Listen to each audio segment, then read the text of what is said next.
so very much for joining us. And this is still Enterprise Morning, reaching you from Enterprise Television. Let's head straight to our main conversation for this morning.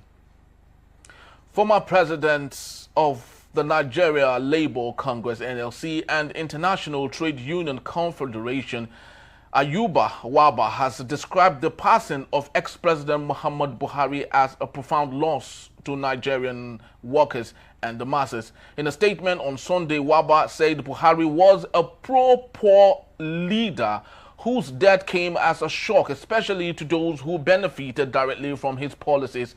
He recalled how Buhari, shortly after taking office in 2015, approved a $2.1 billion bailout to help states clear salary and pension arrears, showing deep concern for the welfare of workers.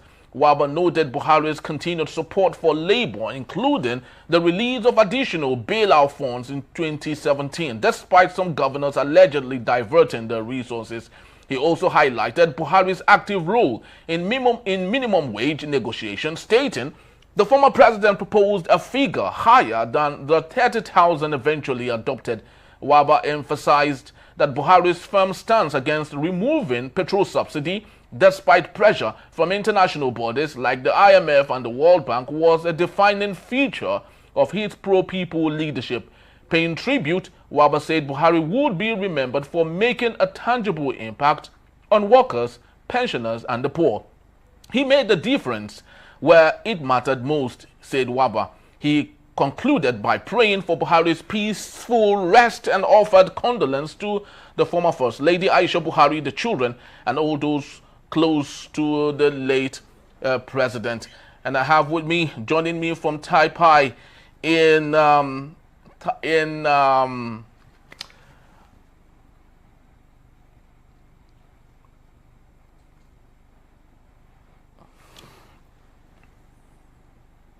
I think we're having a little bit of a glitch here. I have Dr. Olanyika Oyegbile, who is joining me from Taipei, and also Chudi. Thank you so very much, gentlemen, for being here. I truly do appreciate you both.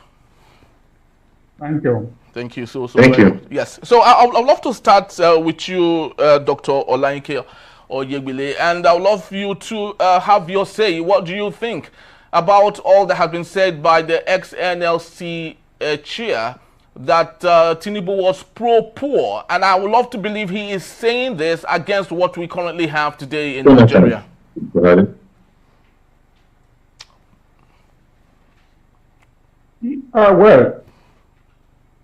a lot of things have been said about the late President Muhammadu Buhari, and as is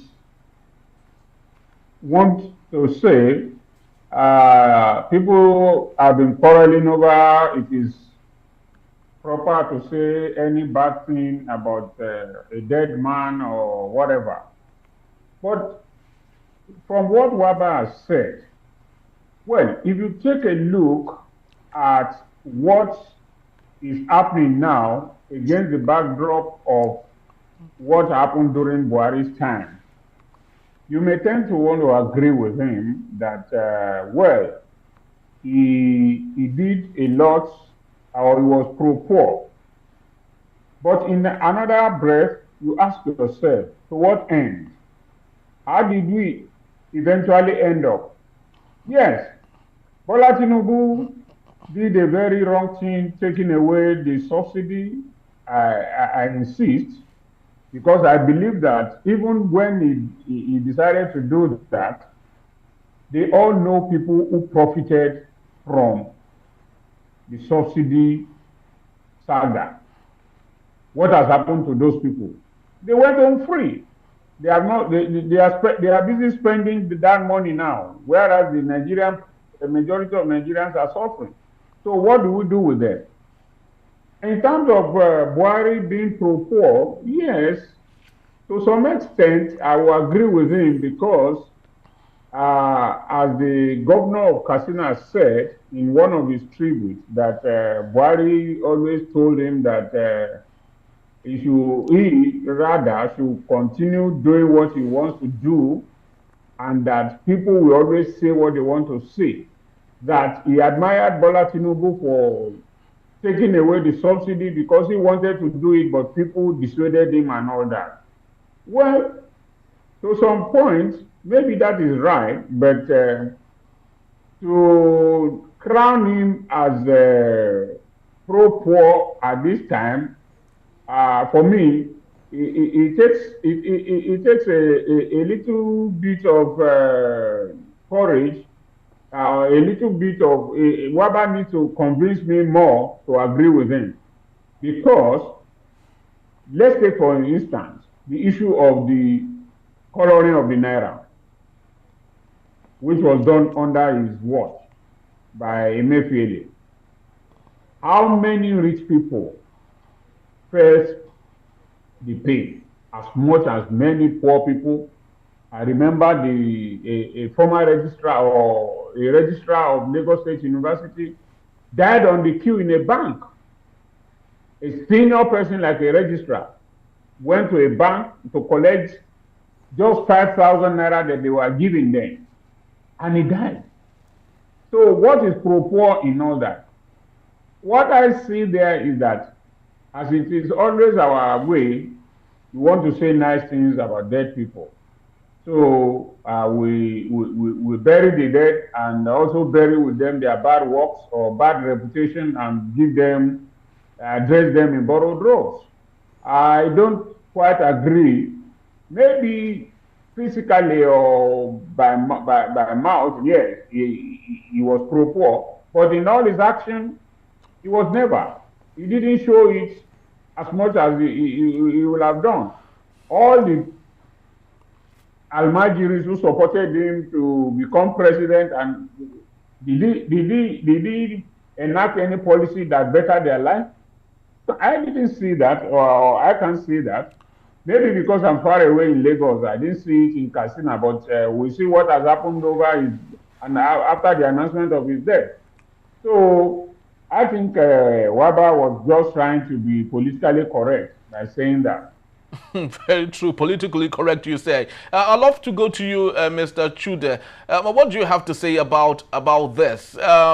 Different strokes for different folks. Lots of people might say something different, especially when they compare our current reality with what we used to have with Muhammadu Buhari. Well, you know, these things are some of the things from while reporting what was said by Wabba, are things that are factual. The IMF, it is factual. It is true that the IMF always wanted these subsidies to be removed. That they also wanted, you know, the Nigerian state to surrender certain control over the economy, you know, to their own direction. This thing is also a fact. It is true. Awujale, the current president of the NLC, while talking about Buhari's death, also mentioned some of the weaknesses of the Buhari administration, but also described him as poor, giving examples, the kind of examples that Wabba also gave. But the truth is that if you want to look at the life and times of a man, you try to look at it in totality, because you're making a statement, a categorical statement that he was pro-poor. So if he was pro-poor, then just like Dr. Yebule is, you know, there, he's saying, if he was pro-poor, what was actually the outcome of his governance at the end of the day? How did it impact the poor? Because these are things you look at. Have poor people been lifted out of poverty? Because you now have a situation where even under him, you know, the indices of economic growth were much more negative and impacted heavily against the poor. You know, you now have a lot of Nigerians in multidimensional poverty. You know, over 60% of Nigerians are living on less than, you know, $2 a day. So, I mean, for a government that is pro-poor, all of these negative economic indices should have been reduced, you know, so that the poor can have breathing space, so that the poor will be able to afford at least the most basic, you know, necessities of life. The Nigerian poor people today are worse off than they were. You could say, yes, 2 years down the line, and we are talking about, you know, during Buhari's administration. But yes, it has gotten worse. If you look at economic indices, you know, it has gotten worse in the past 2 years. No doubt about that. with the reckless, increase in the pump price of fuel, every time. But this issue of Nigeria going into multidimensional poverty started under the Buhari administration, and so yes, I agree. When you talk concrete facts, he did not bow to the dictates of the IMF and the World Bank, which was a good thing, because things were relatively much better. Of course, that Nigeria is reliant on energy in virtually everything we do. Not just Nigeria, every other part of the world is heavily, energy independent. So when you increase the most basic, source of energy, fuel, by as much as 200%, you are asking for chaos and anarchy within the economy, and that is what we are seeing. And so one could praise him for doing that, for resisting the IMF and World Bank. But at the same time, and I remember, one of the times that they were contemplating increasing the pump price of fuel, and then I think we were told that the DSS had warned this administration that there was going to be crisis and anarchy if it increased, because he was contemplating doing that, and eventually he did not do that. But again, yes, pro people, he gave money to the states so that they could pay worker salaries and so on. The states that are where you have governors that are not fiscally responsible, in fact, they are irresponsible. They will keep on telling you that they do not have enough money to pay workers, but they have enough money for their own luxuries and the luxuries of their own, appointees. And they keep on collecting the security as money for security votes, which nobody knows what they are doing with. So these are some of the issues. But we also remember that we had a lot of strikes by organized labor under the Buhari administration. And one of the most notable was the constant ASO strike, under his administration. And the fact that people accused him of not showing as much interest in trying to bring that strike to a negotiated end. So these are some of the issues. And so you can take some and say, yes, he actually moved in this direction, he actually did this and all that. I think he was generally interested in what happened to the poor. I think he was genuinely interested, but he was not able to translate this interest, into concrete reality, into more positive concrete realities for the poor people. So from that perspective, there's a difference between wishes, between intent, between action, and then between the outcome of these actions. So if you do not succeed in that aspect, then one can say, well, he had good intentions. But good intentions are not enough to run governments. Very, very true. Doctor, as much as lots of Nigerians might not really be excited on what we used to have last 8 years with late Buhari's administration. But let's take a look at some of the positive sides. A very good notable example is the railway across the country. That was possible under Buhari's administration. Another very tangible, symbolic one was the second Niger Bridge, which all the while was neglected by past leaders. It was under Buhari's administration that was achieved. The Lekki Deep Sea Port, which Amechi said that the federal government literally built it 100%. These are some of the very tangible things that might have a long-lasting benefit for Nigerians in the future. So if you say all of this, or we note some of these things, so don't you think it's good enough to say he was actually pro-poor, knowing that most of these things had effect on the lives of average Nigerians? Real poor people. It is the bread and butter. I mean, yes, you build the Niger Bridge. Yes, it opened some opportunities. The second Niger Bridge, you build the port, you build the train and all that. But how much of that affected the real people? For instance, let me give you an example. The Lagos-Ibadan train. How many real people, the poor people, can board that train? Many of them still go to Lagos-Ibadan Expressway to hang on to tankers and trailers to get to Ibadan or to get to the next city. If you build the railway for the poor, it should be what the poor people will be able to afford. To get onto that train is about 6,000, if I'm not mistaken, the lowest from Lagos to Ibadan. Whereas, if you go to Lagos-Ibadan Expressway, you will get a bus for 2,500 and all that. And the bus station, at the train station to the city is also very far. So, most of these things, yes, they are good, but they are still an elite contraption. Let me give you an example, another example. I'm in Taiwan now. Since I came to this city about 2-3 weeks ago, it's a dime to board a bus. What do I mean? Immediately I arrived at the air, our host who came to pick me up said, "Doctor, you know what? Buy a transport card, like the ATM card. The ATM card that we use, the smart card. Buy it, load it for 1 month, and anywhere in this city where you go, all you just need is to swipe your card at the train station, in bus stations, and every other place." Since I came here, I've been missing my way because the city is so network and all that. And I've been boarding the bus. The only way I get worried is that I miss my way and I'm running late.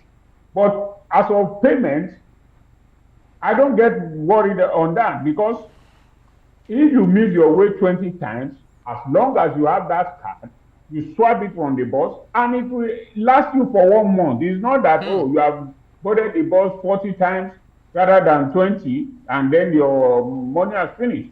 The same thing with their telecom. Buy your data, phone call, 1 month is 1 month, unlimited. So, building railway, train and all that and everything for the poor, are the poor able to afford it? Yes, it might have been on loan that they've taken it, but the loan is the money of Nigerians that are used for it. Another example I will give you. I passed through Murtala Mohammed International Airport. The last time I passed through that airport was 5 years ago. And there have been so much news about, the departure hall is fantastic, is this and that. Henry Achike, I was thoroughly disappointed when I was departing that place.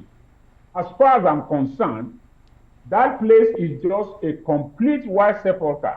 Yeah, they built a new departure hall, but the moment you leave that new one, you are still going into the old one.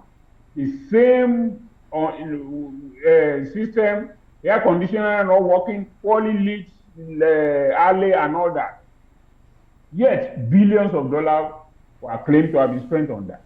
So, the issue of this thing is that, yes, under all the successive governments that we have had, every one of them claim to do gigantic projects. They build Lagos Coastal Road, billions, and Abuja, this road, and all that. To what end? So, coming back to what we are talking about, a lot of money was spent under the Buhari administration. But some of the projects were not well executed, or they were overinflated. And the catchphrase for now is to do very gigantic projects where you can talk of billions. We don't talk of millions again. We talk of billions. And these billions are even most times in dollars, not in naira. So you find out that what we are having is you are piling up debts for generations and generations yet unborn. Yet you see no tangible results. It's very disheartening. The Lagos, the second Niger bridge, very good project, very nice one, but at what cost? You are constructing a 1 kilometer road and spending billions of dollars or naira to build 1 kilometer road. Is it the same thing that is done in other places in the world? Come on, let's wake up. All these things, Nigeria has not started. Nigeria has not started. We are still being taken for a ride. That is just it. Very, very sad, Doctor. And it's so very important that you laid some of these testimonials as you have seen it in Taipei, in Taiwan. Mr. Chude, I would love to ask you on this particular instance now. This economic web we've seen ourselves, every other transition in Nigeria, it gets worse. Do you ever think we would ever get ourselves out of this economic web and possibly see Nigeria like a Taiwan sometimes in the future? Is it ever possible with the type of leadership that we have? I think you responded to your question, because it's not a problem of the people in general, Nigerian people. Nigerian people are good people. It's just that somehow circumstances, very negative circumstances, have made them change their ways, and that they are behaving in ways that are abnormal. 25, 30 years ago, Nigerians were not this mean. We're not this, especially with what is going on today. Even the most pessimistic person, if you ask him, maybe in 1999, at the dawn of this democratic experimentation,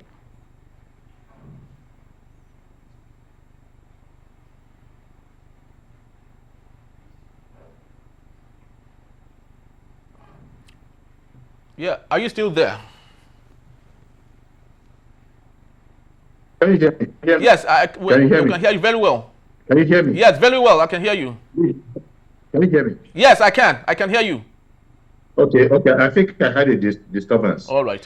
So even the most pessimistic Nigerian in 1999, if you ask him to forecast if, what Nigeria will be like in 25, 26 years from then, as even in the worst case scenario, there is no way they would have, made a forecast that Nigeria will fall to this level, where we even have, all manners of violence, against Nigerians, by Nigerians and all that.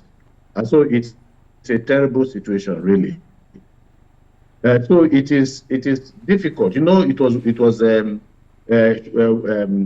Achebe that said that the problem with Nigeria is with the leaders, is leadership. And that's how you have summed up even the questions that you have asked, that with this level of leadership that we have, because it's known, there's nothing new that is known about about our political leaders. Everything that should be known about them is known. They are selfish, they are not patriotic, they are parochial, they are motivated by the wrong things, and so when you have a combination of these vices, it is difficult for these same people to produce good results, and there is something in international relations they call elements of national power. Now, all elements of national power are those things, those very fake for the greatness of nations. You talk about the people, the population. It's an element of national power. The location of a country is an element of national power. Is a country located by the sea? Is it near by the sea, or is it landlocked? These things are important. They talk about the state of science and technology, talk about the military. They talk about so many other things, and then you talk about leadership. Of all the elements of national power, the most important is leadership. And that is what has been the bane of this country. So this country cannot move from where it is. And to answer to your questions directly, we cannot move into a better place or to a better place with the kind of political leadership we have without a seismic change, in the mentality of the leadership and in the mentality of the people themselves, because ultimately it is said that the price we have to pay for our democracy is eternal vigilance by the people. Same, decrepit leaders and politicians. I want to use that expression deliberately. You can see what they have been able to do. Knowing that the people could become, it could develop a force for resistance. What they have now done is to, one, weaponize poverty and use it to weaken the resolve of the people, so that the people now look up to their very oppressors as their possible liberators. Then another thing again is the weaponization of some of these our fault lines, our ethnic identities, our geopolitical groupings, our religious affiliations. They have so much weaponized them also that they have used it to divide, the people. You can see in some of the past elections that we have been having, where, the quality or the qualification of political leadership was no longer an issue, because they have succeeded in driving the people, in dividing the voters, the voting public, along parochial lines, along ethnic lines. So as long as they have this ability to keep the people from coming together, to speak as one and to act as one, then it becomes an issue. And then, of course, education. What manner of education are we having in our university system? So when you now have, illiteracy or ignorance, and they're combined with poverty, as being weaponized by them, and some of these parochial sentiments like ethnicity and religion, then it's difficult to get the people to actually be united, to ask themselves basic questions. What are we in this situation where we are in a country that is blessed by so much wealth? Wealth in terms of the numbers of the population, wealth in terms of what is under the soil of virtually all the states in this country and all that. So, we cannot move forward until there's a change in the mentality of these people, but of the leadership. But the normal balance, the normal, saying on the streets of Nigeria is that these people don't care. And the reality is that they don't care. Regardless of the number of complaints that we make, they don't really care, because they feel that they have our numbers. They feel that they have our numbers that they can manipulate us the way they have always manipulated us, and so unless something, like I said, it's possible that this country can move from where it is today.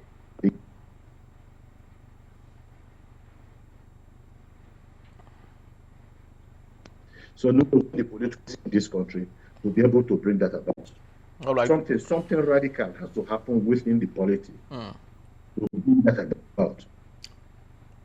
Very, very true. Thank you so very much. Doctor, my last question just before I let you go. I understand that you have a very busy schedule, but let's talk about this issue. There's a viral video going around on how much was paid to take care of Muhammadu Buhari at the clinic in the UK. £3,000 every 24 hours was paid. We do not know how long he stayed in the clinic, but that was what officially was paid on behalf of Muhammadu Buhari. And if you go through comment sections on different social media platforms, you see lots of very not so palatable, not so very comfortable statement against the late president. Do you think the current leaders are reading some of these things? If they do they truly care about them? Do you think any of this might make them have a change of heart and possibly get to correct what has been done by people like them? It makes me laugh. If comments by Nigerians were to be anything that they take seriously. Many years ago, or when Abacha died, you would have thought that subsequent leaders would have learned from the way people rejoiced at the death of Abacha. But they never learned. So whether Nigeria spends £3,000 per hour keeping Muhammadu Buhari alive or whatever, it is not their concern.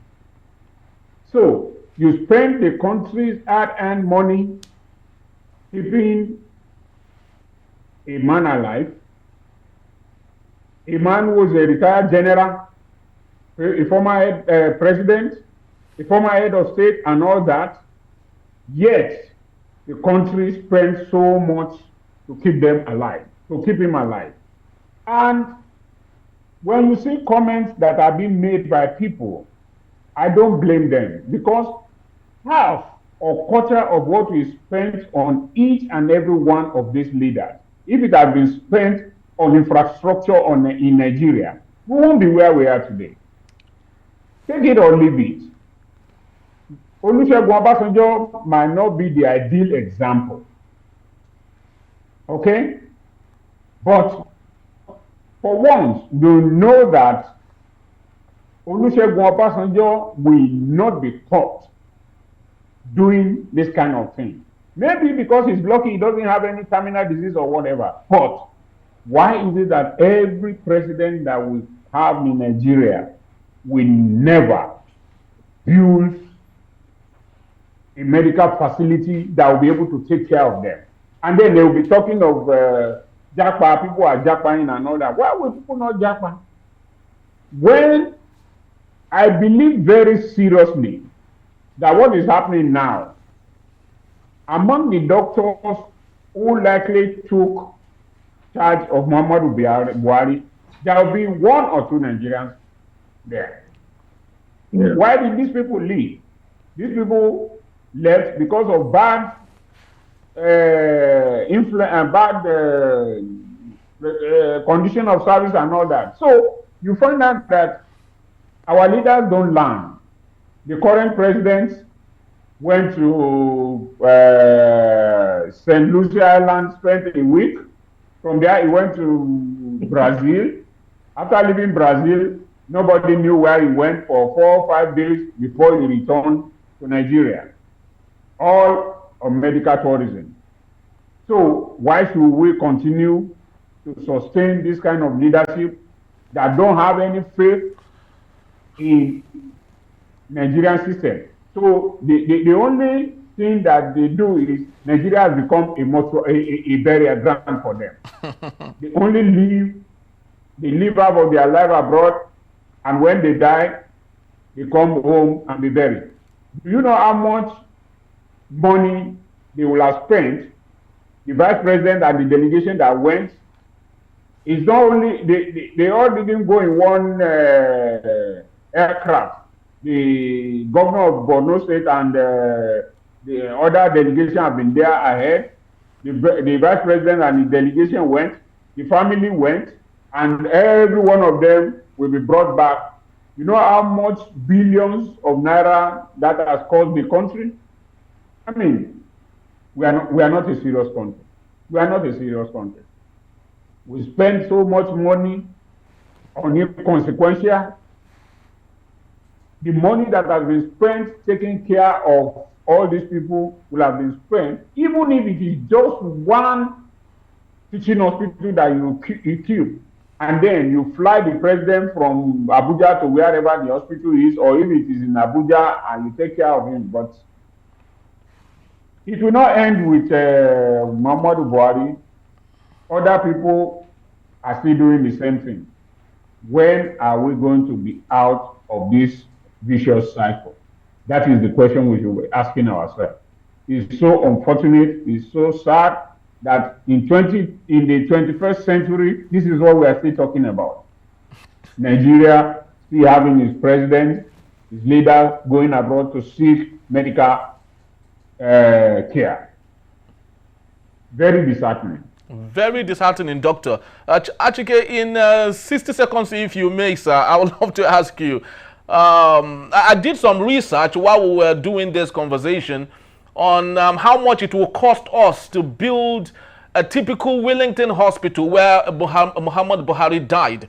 And ChatGPT made it known to me that it will cost us $1 billion to build the same type of hospital that Muhammad Buhari died. We can build it here, anywhere in Nigeria. Now, $1 billion at 1,500 naira would cost us 1.5 trillion naira, which is typical of what an average governor in Nigeria takes home. Remember the South-South governor, what EFCC is saying against him, and the 1.5 trillion that he had taken allegedly. The question is, why then is it difficult for these leaders to put in 1.5 trillion, which is nothing to them, literally, in Nigeria, and make use of those facilities? And why do you want to build a new hospital for them? What are you going to do with the Lagos State University Teaching Hospital, LUT? The gigantic infrastructure there. It's not about putting a fraction of that money to completely rehabilitate and renovate that place, bring in equipments that are needed. What are you going to do with University Hospital Ibadan, UCH, University College Hospital, the one in Benin, and all the other, general hospitals, the other teaching hospitals all over the country, and then the federal medical centers and all that. What does it take to renovate? Not that. So it's not about building a new one. Have you forgotten that there's a national clinic? Yes. With so much money going in there every year? And yet the wife of the late president says that you can't even get Panadol to get in that place. So it's not. And then again, why are you building the coastal road in the country when you also had other roads that needed to be fixed? And you are spending about 15 to 17 trillion naira for a coastal road. Well, what happens to the old roads that were there? So by the time you ask yourself, you have the impression that this, people who take decisions are not taking these decisions on the basis of any single trace, on any dint of patriotism, any nationalistic interest. It's about, and the thinking with people is that the reason some of these mind-boggling contracts are given out is so that so much money will be made out of these contracts. So that's what Dr. Ayuba was also, making reference to. At what cost? Yeah, you talked about railway, and it's a very good thing that Buhari did in terms of, which price of a kilometer of these rail tracks. That of Nigeria is exponentially so much higher than what you have in Kenya, than what was built in Kenya and in other parts of Africa is the highest. Why is it always different when it comes to Nigeria? So manifestly different. So this is not about it's about them not having the will. They are lazy, first of all. They are not innovative and they are not patriotic. Because you talked about, and I think you're absolutely right, maybe you or Dr. Ayuba or maybe I think it was you that said, look, that even during the treatment, that there's a possibility. No, that's Dr. Ayuba. There's a possibility that at least one or two of the medical staff that attended to the president, he would say Nigeria. No, if the president were conscious enough, even if we are not conscious enough, at least he's been going abroad for medical treatment. Even the present president, where they are conscious of the fact that perhaps these people are Nigerians, perhaps they even engage in conversation. Do they not feel any shame and embarrassment that people like them drove them out of their country where they would have been serving, for the benefit of the country, and yet they ran away, and then they have gotten there and then they are being treated, and they are happy that they are being treated by Nigerians who ran away and are not treating their own people in the country.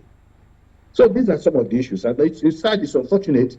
The president, Buhari has come and gone, but when you look at it, there is, in fact, I was trying to, I was just contemplating doing an article on Buhari's demise, and it's supposed to be titled "Where Love Has Gone." If you remember how Buhari was heralded, the adulation that followed him, the celebration on the streets of Nigeria when he became president, and then when he died, there's a different kind of celebration. A celebration that he had died. How can if he had known that was going to ever happen to him, how would he have felt? If somebody had given him a crystal ball and said, look, when you die, this is what is going to happen. This is what you're going to see on the streets of Nigeria. How would he have felt? The present president too. What is the outcome of his administration and what is going to be his legacy when he leaves? Another celebration and dance on the streets of Nigeria. So for all you know, that's why it is difficult to prevent. Of course it is uncultured really in our tradition that when somebody dies, you have to, usually you do eulogies, you try to praise him, try to water down even the bad things about him and all of that. But when it is so manifest, what do you expect Nigerians to do? The young people who had a grudge against him about over what happened at Lekki,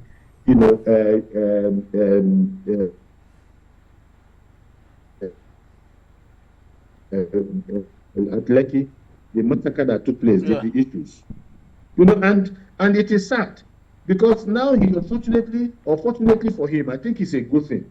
Fortunately for him, he is not alive to see the joy that he had died. And when he's sacked, it shouldn't happen. But his dependents, how are they going to, the wife, the children, and all that? How are they going to feel? So this is the damage that you also leave in your wake when you eventually exit the stage. How did you exit? You know, now his own family, his own dependents are going to be extremely very miserable, but people are happy their father died. But then they themselves, were they also part of this fundamental? Mr. Chike, we can hardly hear you. At the time or not. So these are some of the it's sad because I was one of those who also felt, yeah, with Buhari, go on. Okay, fine. Yeah. Finish up with your thoughts. So what I said, I remember the day he won, you know. It's just that some of us are not clairvoyant to look into the future. I was one of those that celebrated. I was one of those that was happy that he had won. Even in spite of the contradictions and all that about, you know, if what he did as a military dictator. But then we could forgive that because a dictator is a dictator, the military, you know, regime, administration. You know, after 3 years of unsuccessfully competing for the presidency of this country, he became president. And it took him 6-8 months to organize, you know, his cabinet. And people were saying, but you've been doing this for almost forever.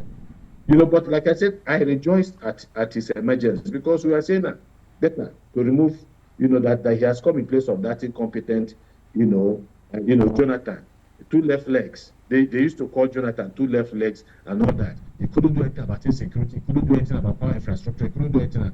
But by the time, you know, he had stayed the second term, people were regretting the exit of Jonathan. By the time the present government had done like 2 terms, people were beginning to say to regret having, you know, left the same. So what does that tell you? That each succeeding government is worse than the previous government. How can you, and what it means is, with all of these things going on, where a succeeding government is better than a previous government means a decline in the country. So it's but let them know, let the elites know. Are they like you asked the question? You asked like the question. Do they see what is happening? Do they see people rejoicing? Do they see so that they take a cue from that? They might not see it. They might deliberately cover their ears and their eyes, but people will tell them that this is what is happening. And some people will send some of them videos about people celebrating on the streets of Nigeria. Will they learn a lesson from that? Because the same thing is going to happen to them. That tells you that people are completely fed up with this country. And that is the only way they can revenge. If they cannot revenge by changing them, by demonstrating on the streets so that they will not be shot and all that, then they wait for them to die so that they can now gleefully rejoice. As it might sound impotent, but if that is what makes them happy, then you cannot stop it. But like I said, we need to go beyond that. I'm sure if you tell Nigerians, what do they want to say about their political leaders? Nigerians want to have better views of their leaders. They want to be able to pray for their leaders instead of cursing their leaders. They want to be able to say well done to their leaders for what they have done to transform their lives, rather than criticizing them all the time. Nigerians are not such ungrateful people. You know, is it not Nigerians that celebrate a governor building an ordinary overhead bridge? An ordinary overhead bridge. What are Nigerians asking? Nigerians are even providing them excuses for some of their corruption. You hear statements like, when they are complaining about a particular, politician or governor or whatever that is stealing money and so on, they will say, now where person they work in the chop now. You don't see the road you do. You don't see this one way you do. You don't see this one way you do. They give excuses for them because we have not gotten to that level where we become politically sophisticated. So that even when you do something and you have done something, you are not expected to steal because the state is giving you enough to take care of yourself. The security vote that's been given to them. Don't you know that that is legitimized stealing? It's money for them to steal, to take. But they have legitimized it. They have made it lawful. So why do they now dip their hands into contracts? Every small contract that will benefit the people, they must take a percentage of it. How can we continue to run a country like that? Very, Right. very truly sad, and I think we have to leave it at this particular point. And it's more sad to note that conversely, in other parts of the world, I remember when Nelson Mandela died, not only did South Africans mourn, they truly mourned him because they felt he was truly a great leader, not just in South Africa, but across the world. And up until today, people still make reference to Dr. Nelson Mandela. And the question is, can we equally do the same thing of our leaders, knowing the manner that they have led us in the country? We truly do pray that we would get it better. But until then, we'll continue to hold our leaders and bring their feet to the fire. Thank you so very much, gentlemen. We truly do appreciate you. Dr. Olayinka, thank you so very much for joining us all the way from Taipei in Taiwan. Chike Chude, thank you so very much. Thank you, sir. Truly do appreciate you. Yes, a pleasure. Thank you. Thank you. All right, that's just about the time we have. We'd love to say thank you to everyone for making this a date. Please do well to visit us. If you may, you can always see us at enterprisetvnews.com. You may equally like, comment, and follow us on all our social media platforms at Enterprise TV 7. I am Henry Igwebike. Thank you for watching. We'll see you tomorrow. Bye-bye.